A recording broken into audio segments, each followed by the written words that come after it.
রবিবার বহরমপুর জেলা কংগ্রেস অফিসে প্রদেশ কংগ্রেস সভাপতি তথা বহরমপুর লোকসভার প্রার্থী অধীর চৌধুরীকে আর্থিক সাহায্যের হাত বাড়িয়ে দিল কান্দি থানার রণগ্রামের 11 জন মহিলা। লোকসভা ভোটে জয়ের প্রার্থনায় এদিন অধীর চৌধুরীর হাতে নগদ 11,000 টাকা তুলে দেন মহিলারা। কেউ ছাগল বিক্রি করে, কেউ ঘুটে, আবার কেউ দুধ বিক্রি করে ওই টাকা জমিয়েছিলেন। কেন্দ্রের আয়কর দফতর কংগ্রেসের নির্বাচনী তহবিল সিজ করেছে, সেই কারণে এই টাকা অধীর চৌধুরীর নির্বাচনী প্রচারে আসতে পারে বলে মনে করে টাকা তুলে দেন তারা। মহিলাদের কাছ থেকে আর্থিক সাহায্য পেয়ে আবেগ ঘন হয়ে পড়েন তিনি বলছেন যে এই টাকাটা আমার কাছে পৃথিবীর সমস্ত ঐশ্বর্যের চেয়েও কম নয়।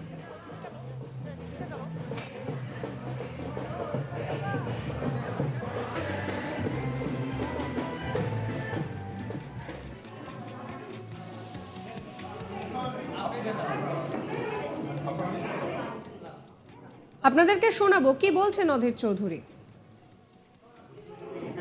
আমার ভাগ্য এরকম যে এনারা নির্বাচনে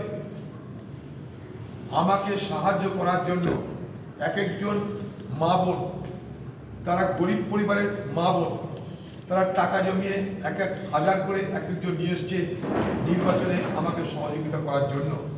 তাদের বক্তব্য, নির্বাচনের আগে যে ধরনের ঝঞ্ঝাট হচ্ছে, কংগ্রেস পার্টির সমস্ত ব্যাংকের অ্যাকাউন্ট বন্ধ করে দিচ্ছে, এই অবস্থায় আমাদের মনে হয়েছে যে আমাকে সাহায্য করা উচিত।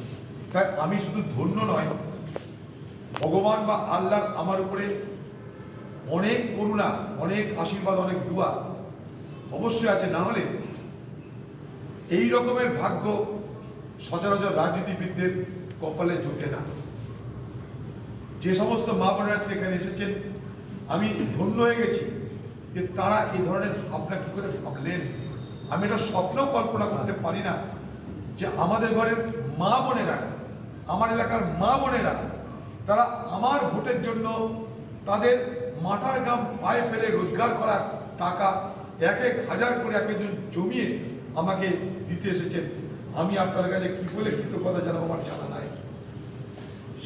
সহস্র প্রণাম আপনাদের, আমার ধন্যবাদ, আমার অভিনন্দন কি করে জানাবো আমার জানা নাই। আমি কৃতার্থ। আমি মনে করি এটা উপরওয়ালার অনেক বড় দান আমার উপরে। আমার মতন সৌভাগ্যবান রাজনৈতিক ব্যক্তি ভারতবর্ষে কটা আছে আমার জানা নাই, কিন্তু আমি আজকে নিজেকে সৌভাগ্যবান বলে মনে করতে গর্ব করছি। অনেকদিন ধরেই নিজেদের প্রিয় দাদাকে সাহায্য করার ইচ্ছে ছিল, কিন্তু তা হয়ে উঠছিল না। স্থানীয় কংগ্রেস নেতা পরিমল মণ্ডলের কাছে নিজেদের মনের ইচ্ছা ব্যক্ত করেছিলেন রণগ্রামের নীলমণি মণ্ডলরা। তবে বিভিন্নভাবেই টাকা জমাচ্ছিলেন তারা।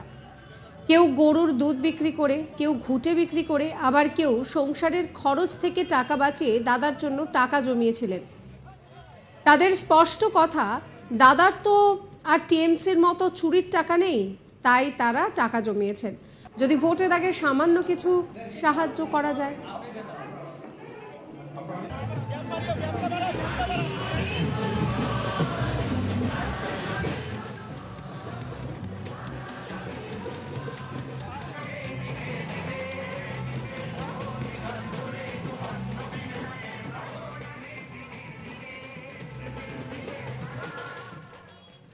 রণগ্রামের বাসিন্দা নীলমণি মণ্ডল কি বলছেন শোনাবো আপনাদের। দাদাকে আমরা সাহায্য করতে চেয়েছিলাম অনেক দিন ধরেই, কিন্তু দাদার কাছে তো আমরা সাধারণ মানুষ সবসময় আসা যায় না। আমাদের এটা মানে অনেক দিন ধরে উদ্যোগটা ছিল। আমাদের পরিমল মণ্ডল আমাদের গ্রামের, ওকে আমরা বলি যে আমরা দাদাকে কিছু সাহায্য করতে চাই। দাদা তো তৃণমূলের নেতার মতন চুরির টাকা নাই যে দাদা কাজ করবে। আমরা যে যতটুকু মানে মহিলারা মিলে পেরেছি দাদার হাতে, সেটা আমরা তুলে দেওয়ার চেষ্টা করেছি। দাদার কোনো কাজে যদি লাগতে পারি, দাদার পাশে দাঁড়াতে পারি। 11 জন হঠাৎ না, এটা আমাদের অনেক দিন ধরেই ছিল, কিন্তু দাদার কাছে তো সাধারণ মানুষ সবসময় আসতে পারে না। সবসময় দাদার তো অনেক কাজ থাকে, আমাদের তো আর সবসময় আমাদের পাশে থাকে। তাই আমরা দাদার আজকে আমরা এই দিনটাই বেছে নিচ্ছি দাদার পাশে থাকার জন্য। 11 জন মিলে 11,000। কেমন লাগছে? ভালো লাগছে, খুব আনন্দিত যে দাদাকে আমরা সাহায্য করে দাদার পাশে থাকতে পেরেছি, আমরা খুবই আনন্দিত।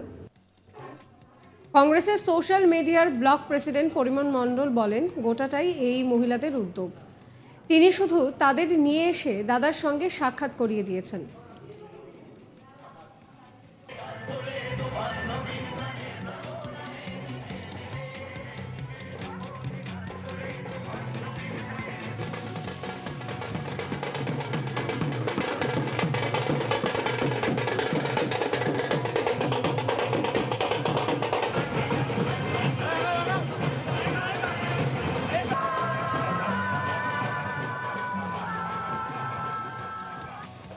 শোনাবো আপনাদের কংগ্রেস নেতা পরিমল মণ্ডলের কথা। কেউ ভুসি বিক্রি করেছে, কেউ গরুর দুধ বিক্রি করেছে, কেউ এদিক ওদিক করে জোগাড় করেছে সংসারে কিছু জমিয়ে, এইভাবে ওরা টাকাটা জোগাড় করেছে। কত টাকা দেওয়া হলো? ওরা 11 জন মিলে 11,000 টাকা দিয়েছে। হ্যাঁ, ওদের তার হাতে তুলে দিল। মেয়েরা বললো আমাকে, তার জন্য আমি বললাম আমার তো উদ্যোগ না, ওটা ওদের উদ্যোগ। হ্যাঁ, ওদের উদ্যোগ এটা। আমার সমর্থন শুধু এইটুকুই, আমি ওদেরকে নিয়ে এসে দাদার সঙ্গে সাক্ষাৎকারটা করে দিয়েছি। তিনি বহরমপুরের বেতাজ বাদশা। প্রবল তৃণমূল ঝড়ে যখন একের পর এক সব বিরোধী শূন্য হয়ে যাচ্ছে গোটা রাজ্যে, সেই সময় কিন্তু বহরমপুরে একা জিতেছেন অধীর রঞ্জন চৌধুরী। প্রদেশ কংগ্রেসের সভাপতি অধীরকেই ফের বহরমপুর আসনে প্রার্থী করেছে কংগ্রেস। আসন্ন লোকসভা ভোটে অধীর চৌধুরীর বিরুদ্ধে তৃণমূল প্রার্থী প্রাক্তন ক্রিকেটার ইউসুফ পাঠান। ইতিমধ্যেই জোরদার প্রচার শুরুও করেছেন ইউসুফ। প্রচার শুরু করেছেন অধীর নিজেও। এবার ভোটের আগে আর্থিক সাহায্য করতে এগিয়ে এলেন রণগ্রামের মহিলারা।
সাবস্ক্রাইব করবেন আজ তাক বাংলার ইউটিউব চ্যানেলকে, ফলো করবেন হোয়াটসঅ্যাপ চ্যানেলও।